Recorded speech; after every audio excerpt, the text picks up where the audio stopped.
Devil May Cry 5 versus Sekiro Shadows Die Twice.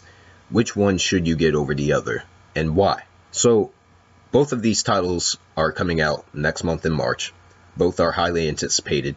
Both have established fan bases. For Devil May Cry, obviously Devil May Cry fans, Capcom fans. For Sekiro Shadows Die Twice, it's a new IP. But essentially From Software fans, Dark Souls fans, Bloodborne fans, what have you. So, recently I saw someone comment on YouTube asking the question, which game should I get? I can only get one over the other. Which one should I get? And most of the responses were the former over the latter. And I responded to that comment. I very rarely respond to YouTube comments that aren't on one of my own videos, but I went ahead and responded to that one. Yeah, I'm going to do a quick comparison between the two and essentially explain why I think people should get one game over the other. So, starting off here with Devil May Cry 5. So this game is due for release on March the 8th. This is the 5th entry, or the 6th entry if you want to count DMC Devil May Cry, the reboot that came out a few years ago. And this is a continuation of the older continuity, the original Devil May Cry continuity with the original characters. So Dante, Nero, Lady, Trish, so on and so forth. This game is going to have 3 different characters, 3 different playable characters. Dante, Nero, and a new character called V, who uses this book to summon these creatures, these animals. If you haven't seen gameplay for the V character, I suggest you go and search that up. It's pretty interesting what they came up with. And this game is a traditional Devil May Cry game. They released 2 separate demos, which are essentially the same thing, with one minor difference. I've played the demo both on the Xbox One and the PS4, and I did a review on the demo as well on my channel. As I said, it's a traditional Devil May Cry game. This is a game that was clearly made for Devil May Cry fans. This isn't a betrayal of the franchise in terms of its style. It's going to have the collectible items in the environment. You can find the secret missions hidden throughout the environment, do those and gain Devil Trigger and gain health. And there have been some minor changes to this game, such as the Devil Bringer arm for Nero is now no longer a natural based thing. It's a mechanical android type of thing where he can exchange Devil Bringer arms, each of which has different abilities, of which I believe there's 8 of those in the game total. And Dante, his gameplay is virtually the same. He has some of the same styles. Your trickster and your basic sword master style, gunslinger style, and I forget what the other one was. And the game is looking strong with its graphical presentation. The combat, like I said, is traditional Devil May Cry. It's going to have aerial based combat in the Devil May Cry style. It has the animation canceling where you want to quickly switch to offense or defense. It still has the style grade system where you do well enough in the combat and not take damage, you'll build up your style meter all the way to triple S rank is the highest that you can achieve. And it seems that they've made it a little bit easier to do that in this game compared to the older Devil May Cry games, just based off of what I played in the demo, which didn't even have all the abilities to begin with. Yeah, it's looking like this is going to be a very good entry in the series, if not the best entry in the series. And the best entry in terms of just the gameplay itself is Devil May Cry 4. And this game looks like it's going to be more of that, almost a carbon copy of that with some minor differences.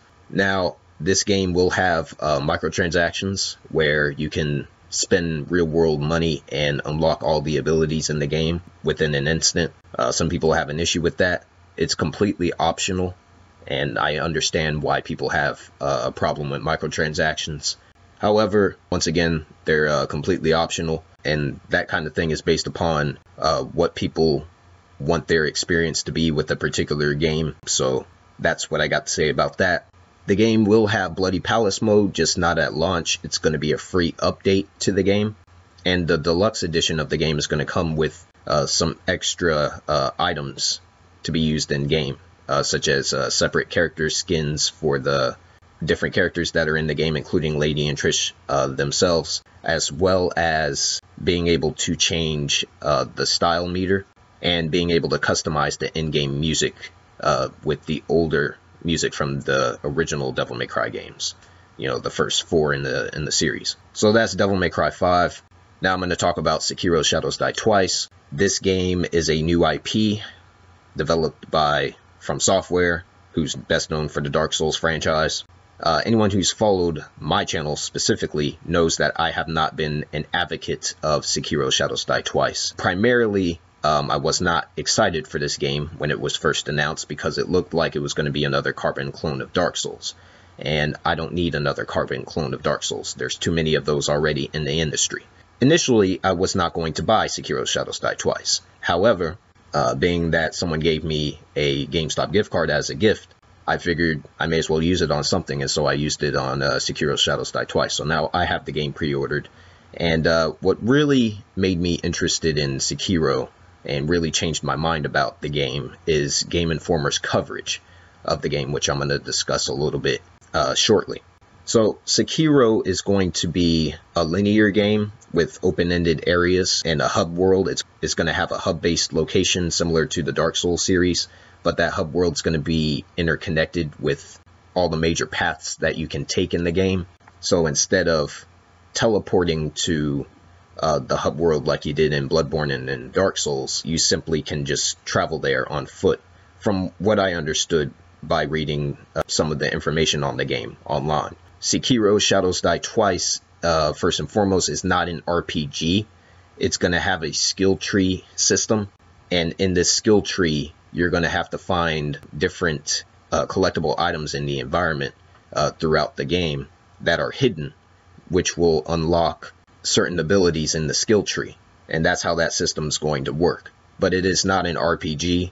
There's not going to be any numbered stat-based system like you had in the Dark Souls games, where you gain levels and all that. Essentially, it's just going to be an action game, an action-adventure game. It's not going to be an RPG. There's several differences between Sekiro Shadows Die Twice and Dark Souls, which those differences are the reasons why I believe the game is going to be far better a game than the Dark Souls games were. Sekiro Shadows Die Twice, for example, will have a pause feature where you can pause the game, which you couldn't do in the Dark Souls games, which you should have been able to do in those games, but whatever, they're going to have that in Sekiro. Sekiro Shadows Die Twice also will not feature any multiplayer of any kind. There will not be any co-op gameplay. There won't be any PvP, you know, player versus player type of gameplay.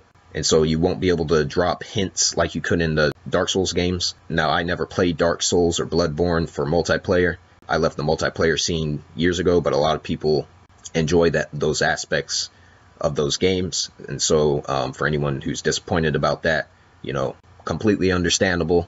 But I wouldn't write off Sekiro just because it doesn't have those multiplayer elements. Sekiro Shadows Die Twice will also feature an actual main character, which is the one-armed wolf, Sekiro. And they released a story-based trailer for this particular character. This character does have a backstory, and this character is the character that you're going to be playing as throughout the entire game. This isn't a character that you can customize. Once again, this game is not an RPG. This game has a set main character, and that's a huge improvement over the Dark Souls games, which, as I always say, in those games you just play as a walking stick figure with no personality, no voice, and that's something I never cared for in the Dark Souls games or Bloodborne. But that won't be a problem in Sekiro, because once again, Sekiro is an actual written main character that From Software created for the game. So that's something to look forward to with that. And from what I understand, you're just going to be using the sword throughout the entire game. There's only one weapon. I believe that's something I read online for Sekiro. And so you just unlock abilities for his sword. And there's not any weapon switching or anything like that, because there's no separate weapons in the game compared to the Dark Souls games. That's a huge change. And another reason why, you know, if people are disappointed about that, I can understand. But once again, that's not something I would use to write the game off just yet. And Sekiro Shadows Die Twice will feature some kind of new sword-based parry system, I'm not exactly sure how it works because I haven't played the game myself, but it's going to be a very different flow of gameplay compared to the Dark Souls games and compared to Bloodborne. And the game developers even mentioned this in Game Informer's coverage of the game, where they explain in Dark Souls the way you engaged the bosses was you pretty much hug the boss and just spam the attack button and dodge when necessary or use the shield when necessary. And Bloodborne was pretty much the same way, except you couldn't really block in that game. You had to strafe around the boss because that game encouraged this free movement. Sekiro's not going to really be like that. It's going to have this parry system in the game, and it's going to be much more action-oriented than the Dark Souls games. So that's something I'm personally looking forward to seeing how that all works. And so that's basically Sekiro in a nutshell. There are going to be, these huge grand creatures that are going to come on screen, although judging from the giant snake in one of the earlier gameplay footage that they showed off for Sekiro, that's going to be entirely scripted.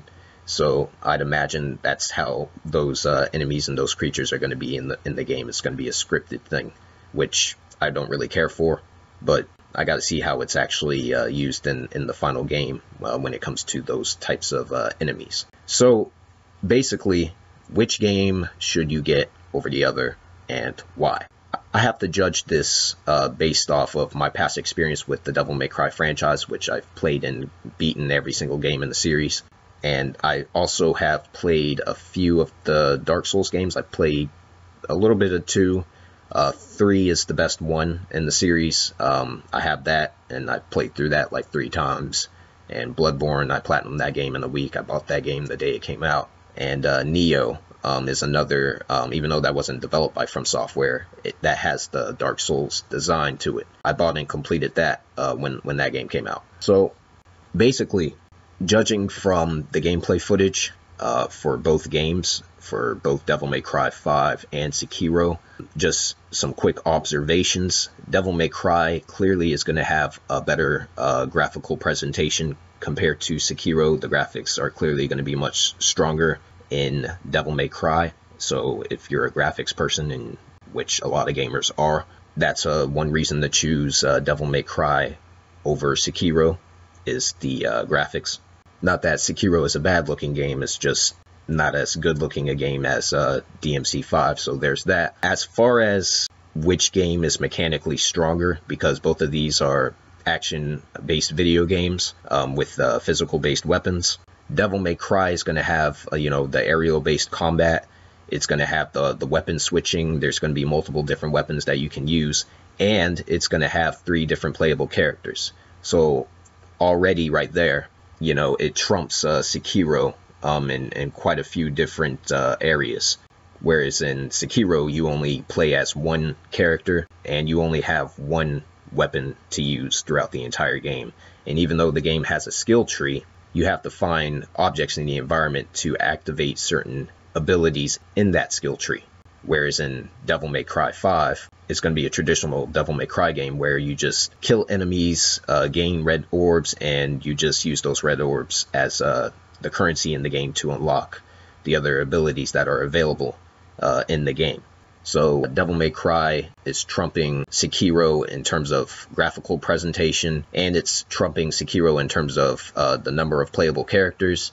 It's trumping Sekiro in terms of the overall action-based system, and that's a no-brainer because Devil May Cry is essentially the best action-based video game franchise in the gaming industry. So that's not a surprise. And I assume that Devil May Cry 5 will also have more replayability because Capcom, they designed the Devil May Cry games to model them a little bit after the Resident Evil series, which isn't surprising considering that Devil May Cry was born from the Resident Evil franchise. The original Devil May Cry game was originally going to be Resident Evil 4, but they made Devil May Cry instead. That's why you see the fixed camera angles in the older Devil May Cry games, because they borrowed that design from the older Resident Evil games. And essentially, since Devil May Cry 3, Capcom has made all these separate difficulty modes where they encourage the player to play the game again on a higher difficulty level, going all the way up to Hell in Hell mode, which is where, if you've never played Hell in Hell mode in Devil May Cry game, you essentially have 4 chances to get hit, and every single hit is a one-hit kill, while the enemies in the game, they just have normal health. So basically, you get hit 4 times, you die, and you have to restart that level from the very beginning, which is much more challenging than anything From Software has ever designed. So if you want replayability, and if you want a higher level of challenge, Devil May Cry 5 obviously is going to be the game that you would choose over Sekiro. So Devil May Cry has several features over Sekiro, several different elements over Sekiro as to why I would tell someone to get Devil May Cry 5 over Sekiro. But here are some of the reasons why I would say get Sekiro over Devil May Cry. Sekiro's Shadows Die Twice is going to have a grappling hook type of mechanic where you can grapple to certain objects in the environment. So the game is going to have more layers to it when it comes to the level design, and the level design is the best part about the Dark Souls games. It's one of the best parts about From Software's game design. This game is going to have more exploration factors to it, and it's going to have newer gameplay features that weren't in the Dark Souls games, such as swimming. You'll be able to swim in the game, which is something you weren't able to do in the Dark Souls games. On exploration alone, I would get Sekiro over Devil May Cry 5. So if you value exploration, that's one reason to get Sekiro over Devil May Cry. Another reason is the parry system, and just the overall way that From Software designs their games. If you want something that's more relaxed and something that's more grounded compared to Devil May Cry, that's another reason why I would get Sekiro over Devil May Cry. Not everyone prefers the jumping around and the aerial-based combat and all that. Some people want a more relaxed combat system, so that's another reason I would get Sekiro over Devil May Cry 5. And the last reason I would get Sekiro over Devil May Cry, or I would tell someone to get Sekiro over Devil May Cry 5, is the story. The story is something I'm actually looking forward to seeing what they have done with it.